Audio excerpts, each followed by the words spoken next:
Alright, what's going on, guys? Trev back again, here to bring you another video. This one's going to be doing my video review for The Walking Dead issue 109, which hit comic book stands today, April 10th, 2013.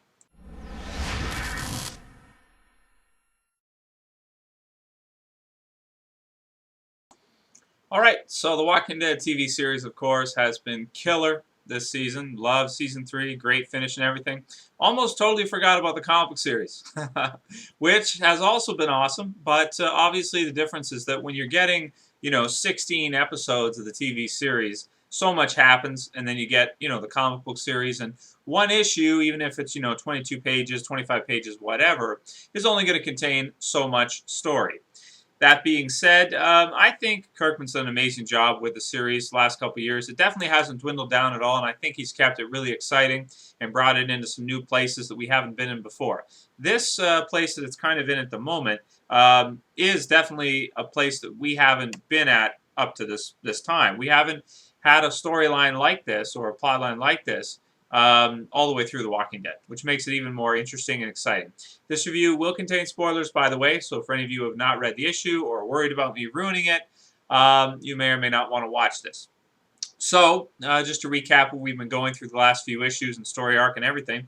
Obviously met Negan, the big death in issue 100. Won't say who. Please don't write who in the comments for anyone who hasn't read it. And then, of course, afterwards, just everything kind of building. Rick sort of becoming submissive with his group, understanding that there are limitations to who he can pick a fight with. Negan definitely at that point in time is not someone he could mess with. Now he's starting to find out there are more groups in and around close to the area, and that Negan has sort of bullied into giving them half of their supplies, each cycle, or let's say each month or couple weeks, or however long he sets it.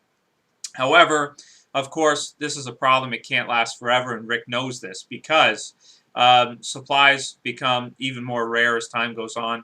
Trying to find them, trying to get everything.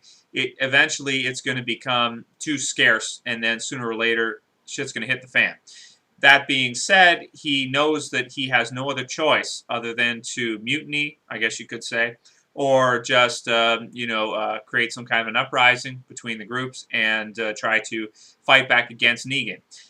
Even though Negan does have somewhere around 50, probably 50 fighters, 60, 70 fighters, somewhere around there, men or women, but fighters in general. I don't want to be sexist here, but even though he has that many, his group does have some weaknesses. They are very short on guns and ammunition.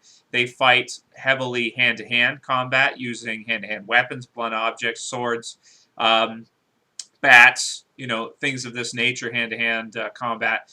Not a lot of rifles and guns, although they do have a few. They do have some. However, if Eugene is able to cast bullets, that could help quite a bit. So all of this is kind of coming to fruition. In this issue, we get the beginning. Maggie, first look at her in a little while at the hilltop with Sophia. Some interesting developments with her. Her pregnancy's going along well. We find out from the doctor, Harlan Carson. Gregory, the leader of the group, the squeamish one, the squeamish leader that was stabbed earlier. We find out that he's kind of a little bit of a creepy womanizer, or tries to be, but maybe not too aggressive in that. Then we find Jesus, who has come to inform Maggie that she is to act as spy for the hilltop for Rick and Ezekiel, and they're fight back against Negan. So then I think all that's good, that's all interesting, and then we meet Cal, or we've seen him before, but now we find out who he is, find out his name, everything like that. And right away when Jesus was telling Cal, and then telling Gregory, and then telling Maggie, I got the sense almost instantly, like, you're telling too many people about this. You've got Rick, he's telling Michonne and Andrea and Carl, yeah, that's all good. We know they're all solid. They're not going to break.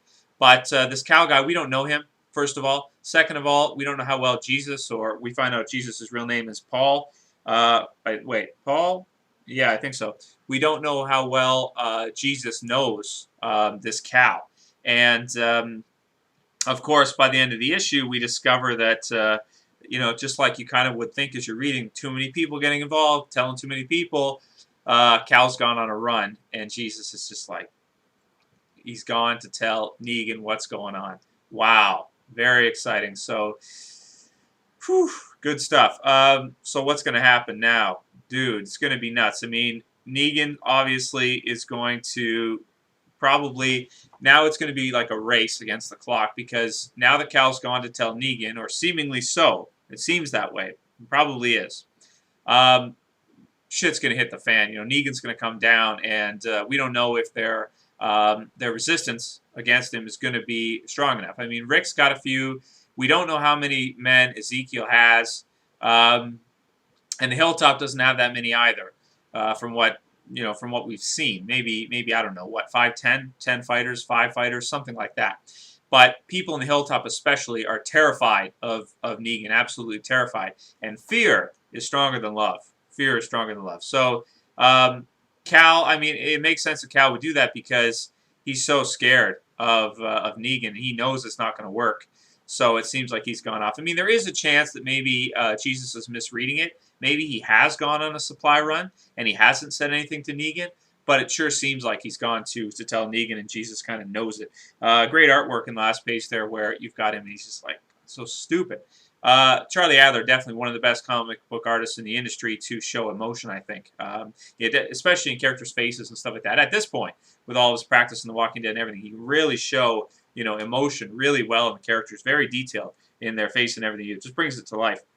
So that's all good. We get to see Andrea again. As soon as we saw Andrea, I was like, oh, that's sad. But it's good, that's something I definitely like better about the Walking Dead comic book series. See, I can like both the TV series and the comic book series for different reasons. And definitely Andrea is one big, huge Walking Dead comic book series is awesome character.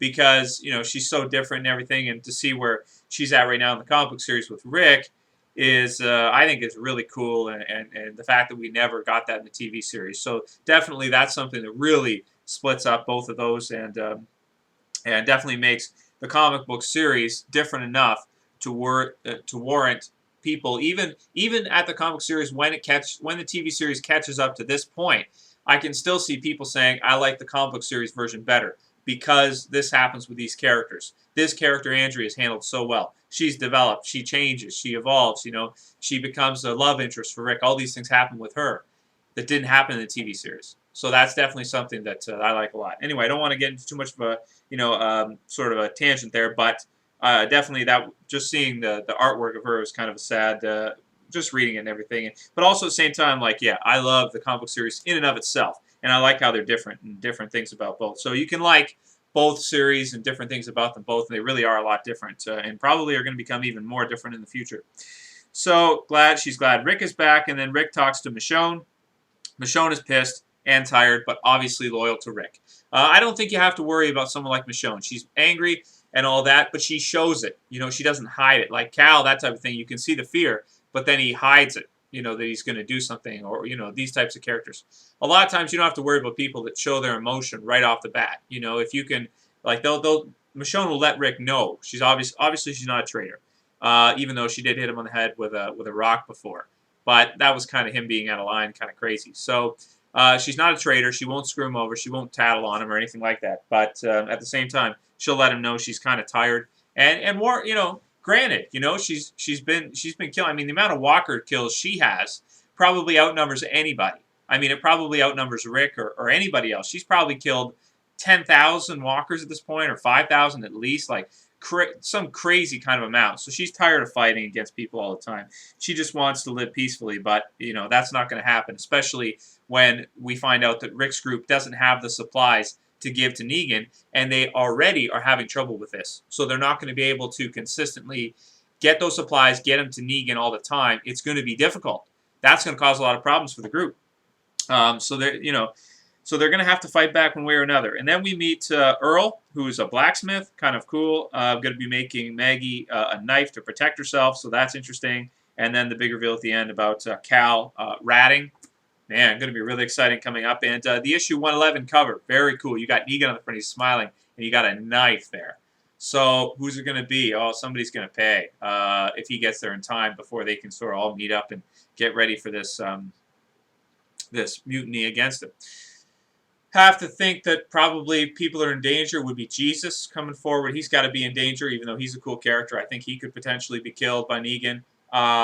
because he was the one who told Cal, and he told Gregory too. Because it could have been both Cal and Gregory. I don't trust Gregory either. He's terrified of Negan and you know, all that. So it could be either of them that pays for this, or maybe Ezekiel, but he's kind of tough. I don't know if Negan's going to take him out. Maybe, well, no, you can't kill Rick because he's our protagonist. Probably not. And maybe some of the other characters, like, was it Dwight? Dwight? No, Dwight. I always confuse it. Dwayne is Morgan's son. Dwight. The one who looks like Two-Face. So he's probably going to die too at some point in time. So really interesting developments. I'm going to give the issue overall a 9 out of 10. Thought it was fantastic. Great plot development. Great character development. Very interesting and exciting to see what's happening with this whole, you know, mutiny back against Negan and all the characters that are involved and possible snitches and rats. It looks like Cal is one of them. So really exciting stuff. Obviously can't wait to read the next issue. Every issue is like this. I read it, boom, it ends, and I'm like, oh man, I want to read the next issue. So I'll probably go through within the next couple weeks and reread a lot of the Negan stuff. I'm going to do a video. Actually, maybe I'll do that within the next couple days and do a video on who is Negan. Because a lot of people who watch the TV series don't know who he is and kind of want an explanation. So I'll probably do that coming up pretty soon. I think this review has gone on long enough, so I'll end it here. Hope you guys enjoyed it. Let me know what you thought of the issue, what you're thinking about the comic book series. I love both the comic book series and the TV series equally for different reasons. That's it for this video, guys. I'll see you for the next one. This is Trev, and I'm saying peace.